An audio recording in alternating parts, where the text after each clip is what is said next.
Hi കൂട്ടുകാരെ, നമ്മുടെ various L G എസിൻ്റെ date P S C announce ചെയ്തിട്ടുണ്ട്. നമ്മൾ കാത്തിരുന്ന നമ്മുടെ എൽ ജി എസിൻ്റെ ഡേറ്റ് ആണ് നമ്മൾ ഇപ്പോൾ പി എസ് സി പബ്ലിഷ് ചെയ്തിരിക്കുന്നത്. ഏകദേശം നവംബർ മാസത്തിലാണ് എക്സാമിൻ്റെ ഡേറ്റ് വന്നിരിക്കുന്നത്. എല്ലാ ജില്ലകളിൽ നിന്നും വന്നിട്ടില്ല. ഏകദേശം 10 ജില്ലകളിലാണ്. ഏകദേശം 10 ജില്ലകളിലേക്കാണ് കൺഫർമേഷൻ ഇപ്പോൾ പി എസ് സി വിളിച്ചിരിക്കുന്നത്. ആദ്യത്തെ എക്സാം നടക്കുന്നത് നവംബർ 2-ാം തീയതിയാണ്.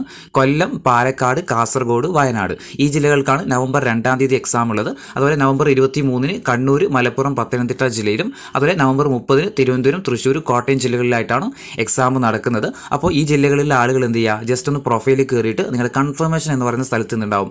കൺഫർമേഷൻ്റെ ഡേറ്റ് വന്നു കഴിഞ്ഞിട്ടുണ്ട്. ഇപ്പോൾ തന്നെ കയറിയിട്ട് എന്ത് ചെയ്യുക, കൺഫർമേഷൻ കൊടുക്കുക.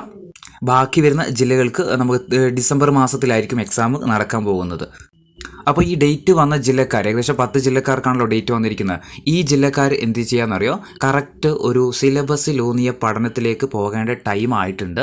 അപ്പോൾ എന്ത് ചെയ്യുക, എങ്ങനെയൊക്കെ പഠിക്കണം എന്ന് ജസ്റ്റ് നോക്കിയാൽ, അതായത് സിലബസിലൂന്നിയ, അതായത് കറക്റ്റ് സിലബസ് നമ്മൾ എന്ത് ചെയ്തിട്ടുണ്ട്, പി എസ് സി നമുക്ക് തന്നിട്ടുണ്ട് അല്ലേ. ആ സിലബസിലൂന്നിയ പഠനം മാത്രം പഠിച്ചാൽ മതി. നമ്മൾ എന്ത് ചെയ്യേണ്ട, പരന്ന വായന ചെയ്യേണ്ട ആവശ്യമൊന്നുമില്ല. അതുപോലെ SCRT ഇതിൽ പക്കയാണ്. നമ്മുടെ LGSന് ഏറ്റവും കൂടുതൽ പ്രതീക്ഷിക്കുന്നത് SCRT എന്നുള്ള ക്വസ്റ്റ്യൻസ് തന്നെയായിരിക്കും. ഏകദേശം ഒരു 50% ചോദ്യങ്ങൾ മുൻവർഷ ചോദ്യങ്ങളും അതുപോലെ തന്നെ SCRT ആയിട്ടായിരിക്കും എന്ത് ചെയ്യുന്നത്, ക്വസ്റ്റ്യൻസ് വരുന്നത്. അതുപോലെ ഏകദേശം നമുക്ക് എത്ര ദിവസം ബാക്കിയുണ്ട്, 70 ദിവസങ്ങളാണ് നമ്മുടെ ഫ്രണ്ടിലുള്ളത് അല്ലേ. 70 ദിവസങ്ങൾ നമ്മുടെ ഫ്രണ്ടിലുണ്ട്. എന്ത് ചെയ്യുക, കറക്റ്റ് സിലബസിൽ ഊന്നിയിട്ട് പഠിക്കുക. അതുപോലെ SCRT മസ്റ്റാണ്, SCRT തീർക്കണം. അതുപോലെ ദിവസം എന്ത് ചെയ്യുക, ഒരു മാത്സ് ടോപ്പിക്ക് ദിവസം ഒരു ടോപ്പിക്കെങ്കിലും എന്ത് ചെയ്യുക, നമ്മൾ പരിശീലിക്കുക. അങ്ങനെ കുറച്ച് ദിവസം കൊണ്ട് തന്നെ എന്ത് ചെയ്യും, മാത്സ് നമ്മൾ കവർ ചെയ്യും. മാത്സിന് നമുക്ക് ടോട്ടലി 20 മാർക്കാണ്. മാത്സിന് നമുക്ക് ഏകദേശം ഒരു 20 മാർക്ക്, അതായത് ലഘുഗണിതം 10 മാർക്കും അതുപോലെ മാനസിക ശേഷിയും നിരീക്ഷണ പാഠവും എന്ന് പറയുന്നതിന് ഒരു 10 മാർക്കുണ്ട്. രണ്ടിനും ഒരു 8 മൊഡ്യൂളാണ് ഉള്ളത്. അത് രണ്ടും കൂടിയിട്ട് നമുക്ക് 20 മാർക്കിനാണ് ഏതുള്ളത്, മാത്സ് ഉള്ളത്. അതുപോലെ തന്നെ എന്തുകൊണ്ട്, ഒരു 20 മാർക്കിന് കറണ്ട് അഫയേഴ്സും ഉണ്ട്. അപ്പോൾ അതും നമ്മൾ എന്ത് ചെയ്യണം, ഈ കറക്റ്റ് സിലബസ് അനുസരിച്ച് തന്നെ പഠിക്കാൻ ശ്രമിക്കണം. കറക്റ്റ് സിലബസ് ഒന്ന് കറക്റ്റ് നോക്കിയാലോ നമുക്ക്. ഇതാണ് നമ്മുടെ LGSൻ്റെ സിലബസ് എന്ന് പറയുന്നത്. അതായത് പൊതുവിജ്ഞാനം GK 40 മാർക്കിന്, അതുപോലെ ആനുകാലിക വിഷയങ്ങൾ നമ്മൾ കറണ്ട് അഫയേഴ്സ് 20 മാർക്ക്, അതുപോലെ സയൻസിന് 10 മാർക്ക്, പൊതുജനാരോഗ്യം 10 മാർക്ക്, അതുപോലെ ഗണിതം 20 മാർക്ക്.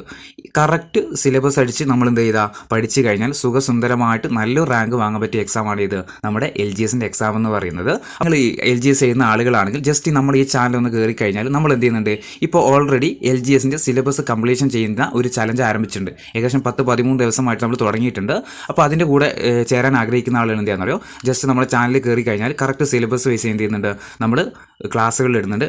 ഇതാണ് ഇതിൻ്റെ സിലബസ്. പൊതുവിജ്ഞാനം എന്ന ഭാഗത്ത് 7 മൊഡ്യൂളാണ്. ഒന്ന് ഇന്ത്യൻ സ്വാതന്ത്ര്യ സമരം എന്ന് പറയുന്നത്, പിന്നെ സ്വാതന്ത്ര്യാനന്തര ഇന്ത്യ നേരിട്ട പ്രധാന വെല്ലുവിളികൾ, പിന്നെ പൗരൻ്റെ അവകാശങ്ങളും കടമകളും, അതായത് ഇന്ത്യൻ ഭരണഘടന, പിന്നെ ഇന്ത്യയുടെ ഭൂമിശാസ്ത്രപരമായ സവിശേഷതകൾ, കേരളം. ഏറ്റവും കൂടുതൽ മാർക്ക് ഇവിടെയുള്ളത് GKയുടെ ഭാഗത്ത് കേരളം ഭൂമിശാസ്ത്രം എന്ന ഭാഗത്ത് 10 മാർക്കിനാണുള്ളത്. പിന്നെ ബാക്കിയെല്ലാം 5 മാർക്കിനുള്ള ക്വസ്റ്റ്യൻസ്. ഇന്ത്യൻ സ്വാതന്ത്ര്യ സമരവുമായിട്ട് കേരളത്തിൽ ഉണ്ടായ സംഭവ വികാസങ്ങൾ, പിന്നെ ശാസ്ത്ര സാങ്കേതിക മേഖലയുമായി ബന്ധപ്പെട്ടുണ്ടായ വിവരങ്ങൾ, അങ്ങനെ 5 മാർക്ക്. പിന്നെ ആനുകാലിക വിഷയങ്ങൾ CA കറണ്ട് അഫയേഴ്സിന് 20 മാർക്ക് ഉണ്ട് കേട്ടോ. കറണ്ട് അഫയേഴ്സ് 20 മാർക്കാണ്. പിന്നെ സയൻസ്, നമ്മുടെ ജീവശാസ്ത്രം 5 മാർക്കിനാണുള്ളത് കേട്ടോ. 5 മാർക്ക്. അതിൽ മനുഷ്യ ശരീരത്തെക്കുറിച്ചുള്ള പൊതു അറിവ്, പിന്നെ ജീവകങ്ങളും അപര്യാപ്തത രോഗങ്ങളും, കേരളത്തിലെ പ്രധാനപ്പെട്ട ഭക്ഷ്യ കാർഷിക വിളകൾ, അങ്ങനെ സാമൂഹ്യ വനവൽക്കരണം, പിന്നെ പരിസ്ഥിതിയും പരിസ്ഥിതി ശാസ്ത്രവും. പിന്നെ ഫിസിക്സും കെമിസ്ട്രിയും കൂടിയിട്ട് നമുക്ക് 5 മാർക്കുള്ളൂ. ഫിസിക്സും കെമിസ്ട്രിയും കൂടിയിട്ട് എത്രയേ ഉള്ളൂ, 5 മാർക്കേ ഉള്ളൂ. ഈ സയൻസ് പഠിക്കുന്ന സമയത്ത് നമ്മൾ എന്ത് ചെയ്താൽ മതി എന്നറിയോ, നമ്മുടെ SCRT പുറത്ത് പോകേണ്ട ആവശ്യമൊന്നുമില്ല. SCRTൻ്റെ ഉള്ളിൽ നിന്നുള്ള പിന്നെ സയൻസ് മാത്രം പഠിച്ചാൽ തന്നെ നമുക്ക് എന്ത് ചെയ്യാമെന്നറിയോ, സുഖമായിട്ട് നമുക്ക് ഇതിൽ സ്കോർ ചെയ്യാൻ പറ്റും. പിന്നെ മാത്സിൻ്റെ ഭാഗത്ത് വരുന്നത് സംഖ്യകളും അടിസ്ഥാന ക്രിയകൾ. ലഘുഗണിതത്തിന് 10 മാർക്ക്, ലഘുഗണിതം 10 മാർക്ക്, പിന്നെ മാനസിക ശേഷിക്കും 10 മാർക്കുള്ളത്.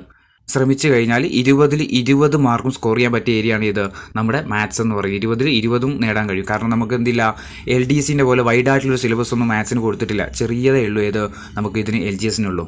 അപ്പോൾ സിലബസ് അനുസരിച്ച് നമ്മുടെ ഈ സിലബസ് കറക്റ്റ് കംപ്ലീറ്റ് ചെയ്യുന്ന സീരീസ് നമ്മുടെ ഈ ചാനലിലുണ്ട്. അപ്പോൾ ആഗ്രഹമുള്ള ആളുകൾ എന്ത് ചെയ്യാമെന്നറിയോ, ജസ്റ്റ് നമ്മുടെ ചാനലിൽ കയറി കഴിഞ്ഞാൽ നിങ്ങൾക്ക് പ്ലേലിസ്റ്റ് എടുത്തു കഴിഞ്ഞാൽ ഇതുവരെ എടുത്ത ക്ലാസ്സുകളും കാണാൻ കഴിയും. ഇനി അങ്ങോട്ട് നമ്മൾ ദിവസം 2 ക്ലാസ്സൊക്കെ വെച്ചിട്ട് എന്ത് ചെയ്യും, ഇതിൻ്റെ സിലബസ് പെട്ടെന്ന് കംപ്ലീറ്റ് ചെയ്യുന്നുണ്ട്. അപ്പോൾ എഴുതുന്ന എല്ലാവർക്കും ഓൾ ദി ബെസ്റ്റ്.